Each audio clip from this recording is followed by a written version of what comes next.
Hey guys, real quick before we start this video, I just wanted to officially announce that I have a Ko-fi page now. If you don't know what Ko-fi is, it's basically an online tip jar that you can just kind of, if you don't want to make a monthly donation like on Patreon or something, you can just like drop me a few dollars just because you feel like it, you know.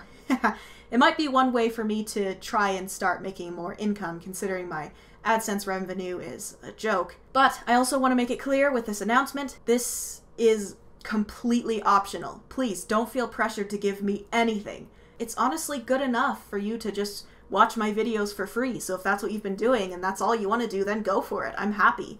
Okay, anyway, I just wanted to say that real quick. And okay, let's get to the video now. Okay, see you there. Bye-bye. Hey guys, it's me again. My name is Marshemillow, and I have a question for you. What did you want to be when you grow up? Maybe you've changed your mind since then, or maybe you still don't know what you want to do with the rest of your life, but regardless, if you could answer this question, how would you? Well, when I was a kid and you asked me that question, I would always say the same thing. I want to be a mangaka. I dropped this dream eventually because the logistics of being a manga artist are far more complicated than I thought. So I thought it would be impossible to achieve this dream. These logistics include not being Japanese, not knowing how to appeal to a Japanese audience, not knowing how to break into the aggressively competitive market, not wanting to draw only in black and white, not wanting to draw in the excessively detailed manga art style that existed in everything I was reading at the time, the fact that mangakas in Japan have a high rate of death due to being overworked. Wait, what was that last one? The point is, it seemed not only unrealistic, but completely unattainable, and even if I wanted to make a Western-style manga, which I did consider once I got older, the market is still too competitive to reasonably break into without a proper foothold. Until I discovered webcomics! One of my old friends introduced me to a webcomic called Cucumber Quest, and though it was sadly discontinued before it reached its conclusion, I realized that while it is still an extremely competitive market and getting noticed online is ridiculously difficult, it's a community that anyone can join. All you really need is access to the internet and the ability to hold a pencil. Now, I have a lot of stories I want to be working on right now. Naturally. One of them is called A Story About a Puppet, which is a comic I want to make about a living wooden marionette named Puppet who learns the meaning of life and what it's like to be human.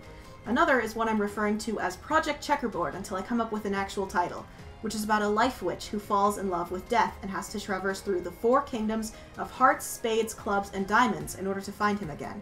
But the comic I'm focusing on right now is called A Home in the Universe, which is about a magical space girl named Celeste who is on a quest to find her home.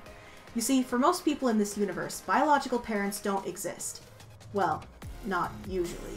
They don't have to. Instead, babies simply appear in blooming flower heads, or spontaneously erupt from volcanoes, or even forged in quarries. Just places in the landscape where willing parents exist to adopt each baby as they appear. But Celeste and the other star children were born in the vacuum of space, so they don't have a home. Thus, they need to go out and find a place where they can settle down and live the rest of their lives in happiness. Along the way, she meets a sea child named Pearl, who becomes her sidekick and love interest, as well as her twin brother Samson, and later on, Celeste's brother Galaxy. A lot of the story is still rough around the edges, but the main conflict is that the black spirits have been revived, which are creepy demon-like apparitions that feed off of other people's happiness, meaning they drain it away until they leave nothing but bad feelings behind. Yes, these were inspired by the Dementors from Harry Potter, in case you were curious. Isn't it cool that Harry Potter has no author? Anyway, I would love to go on and on about this story that I've been working on for about 4 years now, but instead, I'm just going to briefly talk about my work process before I give the rest of this video to the music.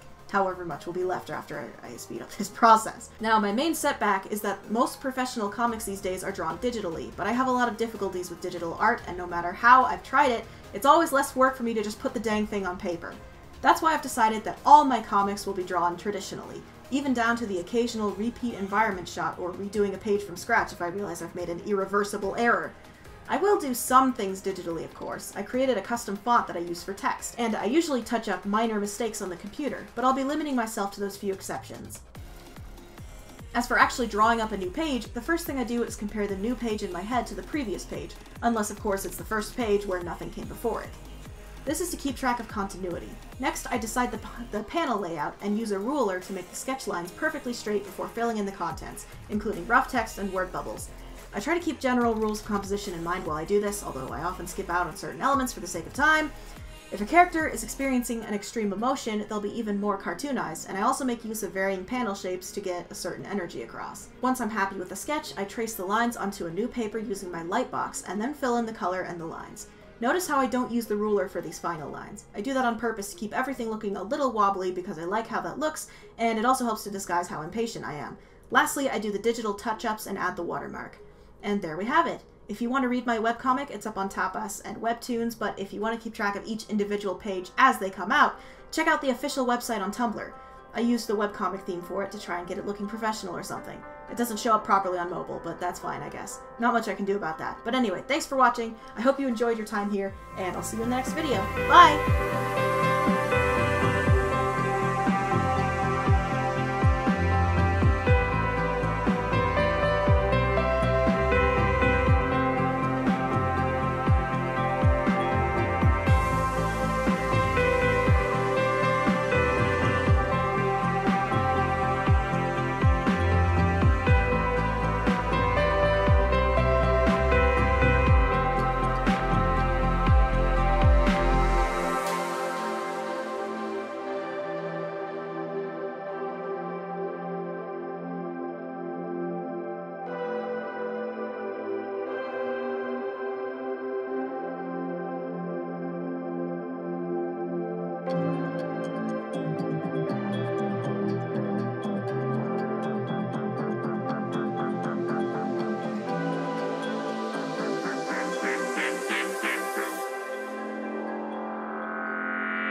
Hey guys, it's me again. My name is